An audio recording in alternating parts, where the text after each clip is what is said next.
Hi friends, welcome back to BS. నిన్న night Rishi అలా ఎందుకు చేశాడు, తన ఫీలింగ్స్ ఏంటో అసలు ఎవ్వరు కూడా ఎక్స్పెక్ట్ చేయలేకపోతున్నాం అంటున్నారు. అసలు రిషి వసుతో ఎందుకు అలా బిహేవ్ చేశాడు, ఆ టైంలో రిషి వసు గురించి ఏం ఆలోచించాడు, ఇవన్నీ కూడా కొన్ని ఎపిసోడ్స్ ఆగాక మీకే తెలుస్తాయి. మీకోసం ఒక డౌట్ అయితే క్లారిఫై చేస్తాను. రిషి మత్తులో అయితే చేయలేదు, ఫుల్ కాన్షియస్లో ఉన్నాడు. తను ఏం చేస్తున్నాడో తనకి తెలుసు. అండ్ వేరే అమ్మాయిలతో బిహేవ్ చేసినట్టయితే అస్సలు బిహేవ్ చేయలేదు. ఇంకా ఆ ఫేక్ వస్తార్తోనే వేరే అమ్మాయిలతో బిహేవ్ చేసినట్టు చేశాడు. ఓకే, అయితే మన తింగర్ బుచ్చి లేచాక పాపం ఏమనుకుంటుందో చూద్దాం. నాకు చాలా జాలేస్తుంది పాపం వసుని చూస్తుంటే. అండ్ ఇప్పుడు రిషి వసుని బాధ పెడితేనే కదా రేపొద్దున్న తను వసుని ఎంత బాధ పెట్టాడో తెలిసి తను రియలైజ్ అయ్యేది, తను కూడా బాధపడేది. మీరు ఊరుకుంటారో లేదో తెలియదు కానీ నేనైతే అస్సలు ఊరుకోను. రిషిని ఫుల్ ఏడిపిస్తా. సరే, స్టార్ట్ చేద్దాము. రిషి ప్లేట్ వైపు చూపించి ఫినిష్ ఇట్ కంప్లీట్లీ. ఓకే, నేను ఆఫీస్కి వెళ్తాను, నువ్వు మాత్రం టైంకి రావాలి. అండ్ నువ్వు అని మెయిడ్ వైపు తిరుగుతాడు. తను బ్రేక్ఫాస్ట్ మొత్తం కంప్లీట్ చేసేలా చూడు, ఓకే అని అక్కడ నుంచి వెళ్ళిపోతాడు. అంతేనా? కొంచెం స్వీట్గా మాట్లాడడం, కొంచెం కేరింగ్గా మాట్లాడడం ఇవేమీ తెలీదా?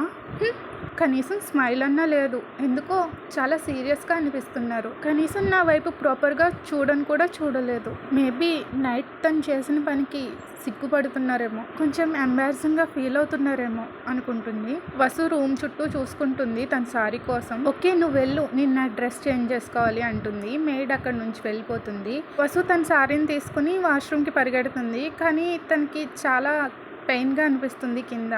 మేబీ అది నాకు ఫస్ట్ టైం అవ్వడం వల్లేమో అనుకుంటుంది. ఇప్పుడు అన్నిటికన్నా పెద్ద ప్రాబ్లం ఈ సారీ, దీన్ని ఎలా కట్టుకోవాలి? తర్వాత రిషి కబోర్డ్ ఓపెన్ చేసి చూస్తుంది. ఒక అమ్మాయి డ్రెస్ ఉంటుంది, కానీ ఈ డ్రెస్ ఎందుకో నాకు చాలా ఫెమిలియర్గా అనిపిస్తుంది. ఇది యూఎస్ బ్రాండ్ బాగా చూస్తుంది. అవును, ఇది నా ఫేవరెట్ బ్రాండ్, కానీ ఆ బ్రాండ్ లోగో ఏమైంది? ఓకే, ఈ డ్రెస్ ఎవరిదో తెలియదు కానీ తనకి చాలా మంచి టేస్ట్ ఉంది అనుకుని ఆ డ్రెస్ వేసుకుంటుంది. తనకి చాలా పర్ఫెక్ట్గా డ్రెస్ తనదేమో అన్నట్టు అంతలా తనకి ఫిట్ అయిపోతుంది. అని బ్రేక్ఫాస్ట్ తినడానికి ప్లేట్ తీసుకుని కూర్చుంటుంది. ప్లేట్లో శాండ్విచ్, ఆమ్లెట్స్, అలాగే గ్లాస్ ఫుల్ మిల్క్ ఉంటాయి. ఓ మిల్క్, యాక్ అనుకుని శాండ్విచ్, ఆమ్లెట్స్ తినేస్తుంది.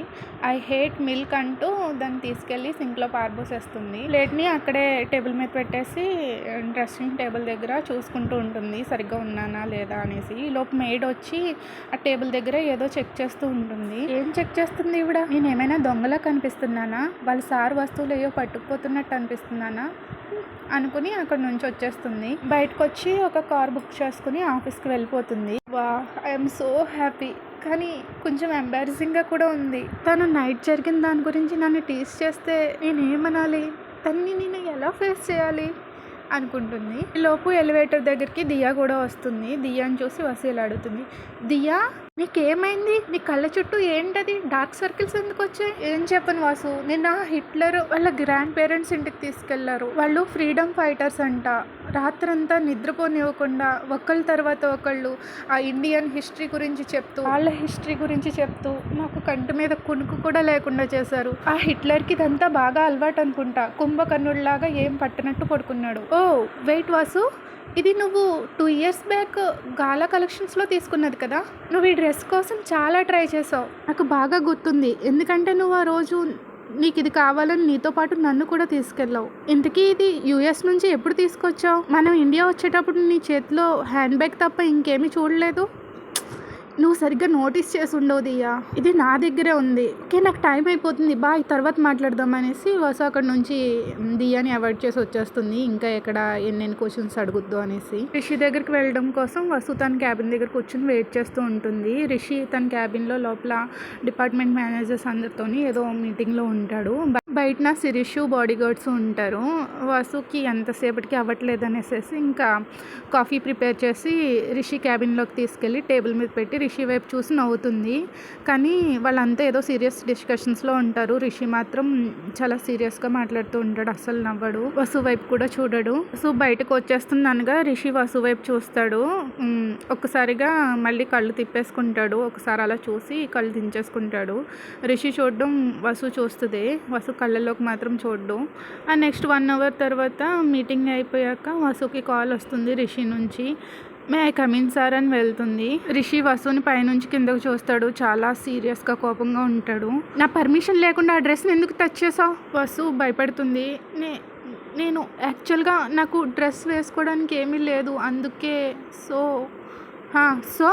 నీకు ఇష్టం వచ్చినట్టు చేస్తావా? నీకు కనీసం బేసిక్ మేనర్స్ కూడా తెలియదా? వేరే వాళ్ళు డ్రెస్ వేసుకునేటప్పుడు పర్మిషన్ అడగాలని తెలియదా అంటూ ఫుల్గా అరుస్తాడు. ఏమైంది ఈయనకి? ఒక డ్రెస్ కోసం ఎందుకు ఇలా అరుస్తున్నారు అనేసి పైకి అందాం అనుకుంటుంది, కానీ అనలేదు. సరే, నువ్వు నాకేం చేస్తావో తెలీదు. ఆ డ్రెస్ మీద ఒక స్క్రాచ్ కానీ ఒక మార్క్ గీత కానీ ఏది పడకుండా ఎలా ఉందో అలా రిటర్న్ చేయాలి. అండర్స్టూడ్? రిషి బిహేవియర్లో సడన్ చేంజెస్ చూసి భయపడుతుంది. నిన్నటి వరకు చాలా లవ్వీ డవ్వీగా ఉండేవారు, ఈరోజు సడన్గా ఏమైంది అనుకుని ఆ డ్రెస్ ఇచ్చేస్తానులే అని చెప్పి అక్కడ నుంచి వచ్చేసి క్యాబిన్ దగ్గర కూర్చుంటుంది. ఆ డే అంతా కూడా వసుకి రిషి అసలు ఏ కాలు చేయడు, ఎప్పుడు విసిగించేలాగా విసిగించడు. అలాగే వసు ఏదో కాస్ చెప్పుకుని స్నాక్స్ కాఫీ అంటూ రిషి దగ్గరికి వెళ్తుంది ఇద్దామనేసేసి, కానీ లోపలికి అలౌ చేయడు రిషి. వసుకి కంప్లీట్ అర్థమైపోతుంది రిషి కావాలనే తన్ని అవాయిడ్ చేస్తున్నాడు అనేసి. ఆఫీస్ అయిపోయాక రిషితో మాట్లాడదాం అనేసి పార్కింగ్ లాట్లో వెయిట్ చేస్తూ ఉంటుంది. రిషి వసుని అక్కడ చూసి ఫాస్ట్గా కార్లోకి వెళ్ళి కూర్చుని కార్ డ్రైవ్ చేసుకుని అక్కడ నుంచి వెళ్ళిపోతాడు. వసు వెనకాల రిషి సార్ అని పిలుస్తూ పరిగెట్టినా సరే అస్సలు పట్టించుకోడు, ఆపకుండా వెళ్ళిపోతాడు. వసుకి ఫుల్ ఏడుపు వచ్చేస్తుంది. వసు ఇంటికి వెళ్ళేసరికి స్నేహ ఆల్రెడీ వచ్చేస్తుంది ఊరు నుండి. వసు నేను లేకుండా ఎలా ఉన్నావు అనేసి వెళ్ళి పట్టేసుకుంటుంది. బాగానే ఉన్నా అనేసి అంటుంది. స్నేహను అసలు పట్టించుకోదు, ఫుల్ ఇంకా రిషి థాట్స్లోనే తన బిహేవియర్ గురించి ఆలోచిస్తూ ఉంటుంది. నిన్న నైట్ దియా వచ్చిందా? నేను ఇక్కడ ఒంటరిగా వదిలేసి వెళ్ళాననే చాలా ఫీల్ అయ్యాను తెలుసా. ఆ మనసు అంతా నీ దగ్గర ఉంది, కానీ ఇప్పుడు నిన్ను చూసాక కొంచెం కుదుటగా ఉంది. అసలు ఏం పట్టించుకోదు. స్నేహ, నేను కొంచెం టైర్డ్గా ఉన్నాను, ప్లీజ్ కొద్దిసేపు నిద్రపోతాను అని చెప్పి బెడ్ మీద పడుకుంటుంది. స్నేహ కూడా తన పక్కన పడుకుని హెయిర్ని కేరెస్ చేస్తుంది. ఆ తర్వాత స్నేహ కిచెన్లో ఏదో వర్క్ చేయడం కోసం బయటకు వెళ్ళిపోతుంది. డోర్ క్లోజ్ అయిన సౌండ్ వినగానే ఇంకా వసు ఏడవడం స్టార్ట్ చేసేస్తుంది ఫుల్గా. ఇలా అస్సలు జరగకూడదు. రిషి తన అవసరం కోసం నన్ను వాడుకున్నాడా? నో. తను నా ఫీలింగ్స్తో ఎలా ఆడుకుంటాడు? నో, అలా ఏం అయ్యి ఉండదు. తను నాకు చాలా సీరియస్గా కన్ఫెసింగ్ చేశాడు. నేను తన గురించి తప్పుగా ఆలోచిస్తున్నాను. తను ఎప్పుడు నా ఫీలింగ్స్తో ఆడుకోడు. అదే కనుక నిజమైతే అప్పుడు నేనేం చేయాలి? లాస్ట్ టైం జరిగిన నైట్ మేర్ మళ్ళీ రిపీట్ అవుతుంది. ఈసారి ఇందులో నా తప్పేమీ లేదు. నాకు రిషి ప్లేయర్ అని ముందే తెలుసు. తను నా మీద చూపించే ఫీలింగ్స్ అన్నీ చాలా జెన్యూన్గా ఉంటాయి, నాకు తెలుసు. ఒకవేళ రిషి కూడా నా ఫీలింగ్స్తో ఆడుకుంటున్నాడని తెలిస్తే ఈసారి ఖచ్చితంగా నేను బ్రతకలేను. Vasu, why are you so stupid అనేసి తన తలని తలగడికేసి కొట్టుకుంటుంది. ఎవరైనా ఒకసారి లవ్లో పడితే వాళ్ళకి తిరిగి అదే ఫీలింగ్ కావాలనిపిస్తుంది, దానికి ఎడిక్ట్ అయిపోతారు. మేబీ దానికోసమే నేను రిషికి కావాలనే దగ్గరైనట్టున్నాను. నా నెగిటివ్ సైడ్స్ ఏమీ పట్టించుకోకుండా తనని నమ్మి తన ప్రేమలో పడ్డాను. ఓ గాడ్, నాకు ఎందుకు ఇన్ని నెగిటివ్ థాట్స్ వస్తున్నాయి? రిషి నన్ను మోసం చేయట్లేదు. రిషి అలా ఎప్పటికీ చేయడు. మేబీ ఈరోజు వర్క్లో కొంచెం బిజీ ఉండి నన్ను అవాయిడ్ చేసి ఉండొచ్చు. కనీసం ఇది నిజమైన అబద్ధమైన ఈ ఒక్క రోజుకి ఇదే నిజమని నమ్ముతాను. రేపు ఖచ్చితంగా రిషితో మాట్లాడి ఈ విషయం క్లియర్ చేసేసుకోవాలి అనేసి నిద్రపోవడానికి ట్రై చేస్తుంది. నెక్స్ట్ డే వాసు రిషితో మాట్లాడడానికి ఈగర్గా వెయిట్ చేస్తుంది ఆఫీస్లో. ఫుల్ నర్వస్గా చాలా టెన్షన్గా ఉంటుంది. ఫైనల్గా రిషి ఆఫీస్కి వస్తాడు. నిన్న ఎలా అయితే సీరియస్గా ఉన్నాడో సేమ్ అదే మూడ్లో ఉంటాడు ఈరోజు కూడా. వాసు కొంచెం ధైర్యం తెచ్చుకుని కాఫీ కప్తో రిషి క్యాబిన్లోకి వెళ్తుంది. కాఫీని రిషి టేబుల్ మీద పెడుతూ వీ నీడ్ టు టాక్ అంటుంది. రిషి ఏం పట్టించుకోడు. ఈరోజు మిస్టర్ రాజ్తో 10:30కి ఉన్న మీటింగ్ని రీషెడ్యూల్ చేయంటాడు. Rishi we need to talk అని ఈసారి వాయిస్ని కొంచెం రైజ్ చేసి అంటుంది. అసిస్టెంట్ వస్తారా? Don't forget. ఇప్పుడు నువ్వు నా క్యాబిన్లో ఉన్నావు. నాకు తెలుసు, అందుకే నా వాయిస్ని రైజ్ చేశాను. నువ్వు ఎందుకు నన్ను అవాయిడ్ చేస్తున్నావు?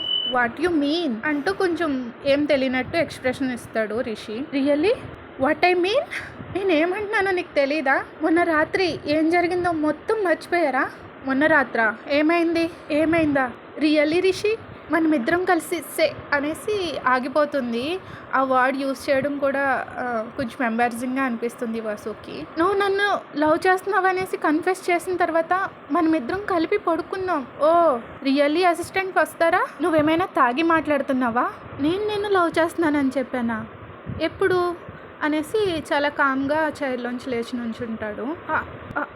ఆ రోజు రాత్రి కార్ లోపల నువ్వు చెప్పావు రిషి. ఓ ఏం చెప్పాను? ఐ లవ్ యూ వస్తారా, I want to marry you అని చెప్పానా అని కొంచెం స్మిర్క్ ఇచ్చి ఈవెల్ స్మైల్ ఇస్తాడు. అసలు సైలెంట్ అయిపోతుంది, ఎందుకంటే రిషి చెప్పిందే రైట్. మ్యారేజ్ గురించి కాదు కదా, ఈవెన్ ఐ లవ్ యూ అని కూడా చెప్పలేదు తనకి. నన్ను ఎందుకు రిషి ట్రాప్లో పడిపోయానా అని ఆలోచిస్తూ ఉంటుంది. అలాంటప్పుడు నన్ను ఎందుకు కిస్ చేశారు, మనం ఇద్దరం కలిసి పడుకుని మాట రాదు ఇంకా వసుకి. నేను నీకు ముద్దు పెట్టాను, కలిసి పడుకున్నాం, అయితే ఏంటి? డోంట్ టెల్ మీ వస్తారా, దీనికోసం నేను నిన్ను లవ్ చేస్తున్నాను అనుకుంటున్నావా? హౌ కెన్ యూ అసిస్టెంట్ వస్తారా, మరీ ఇంత అమాయకురాలు అయితే ఎలా? నేను నిన్ను కిస్ చేయడానికి ట్రై చేశా, కానీ నువ్వు నన్ను ఆపలేదు. You didn't resist. దాని అర్థం నీకు కూడా కావాలనే కదా. నీతో పడుకున్నాను, నీకు అది వద్దు, ఇష్టం లేదు అనిపిస్తే చెప్పాలి కదా, ఎందుకు చెప్పలేదు? సో నువ్వు కూడా ఆ డే కోసం ఈగర్గా వెయిట్ చేస్తున్నావు అనుకున్నా. రిషి అసలు కొంచెం కూడా సిన్సియర్గా లేదు, ఇదంతా తనకు ఒక ఫన్ అనేసి వసుకు అర్థమవుతుంది. Okay mister Rishendra Bhushan, okay మీరు నన్ను లవ్ చేయట్లేదు, కానీ మీ చేతి మీద ఈ టాటూ ఏంటి, అండ్ ఈ పేపర్స్ని నా నేమ్తో ఎందుకు ఫిల్ చేశారు? మీరు నాతో ఎందుకు క్లోజ్గా మాట్లాడారు? మీ పర్సనల్ మ్యాటర్స్ కూడా ఎందుకు డిస్కస్ చేసుకున్నారు? ఈవెన్ సాక్షి విషయం, మీ స్టెప్ బ్రదర్ విషయం కూడా చెప్పారు, మీ పర్సనల్స్ అన్నీ చెప్పారు. మీకు నా మీద ఏ ఫీలింగ్స్ లేకపోతే ఇవన్నీ ఎందుకు చేశారు అంటూ వస్తారే ఏడ్చేస్తుంది. ఫుల్ కన్నీళ్ళు కారిపోతూ ఉంటాయి. రిషి ఇంకా నవ్వి చచ్చిపోతాం అంటారు చూడండి, ఆ టైప్లో నవ్వుకుని కోచ్ మీద కూర్చుని కాల్ మీద కాల్ వేసుకుంటాడు. వస్తారా, నువ్వు నిజంగానే ఫూల్వా లేదా ఫుల్లా యాక్ట్ చేస్తున్నావా, నాకు అర్థం కావట్లేదు. నీతో ఎవరు చెప్పారు ఈ టాటూ మీద, ఆ పేపర్స్ మీద ఉన్న నేమ్స్ అన్నీ నీవని? నీ పేరు వస్తారా అయితే ఇంకా అది ఎవరికి ఉండదా? ప్రతి 25 అమ్మాయిల్లో ఒక అమ్మాయి పేరు ఖచ్చితంగా వస్తారా ఉంటుంది. ఓకే ఫ్రెండ్స్, నెక్స్ట్ ఎపిసోడ్లో కలుద్దాం. Bye bye.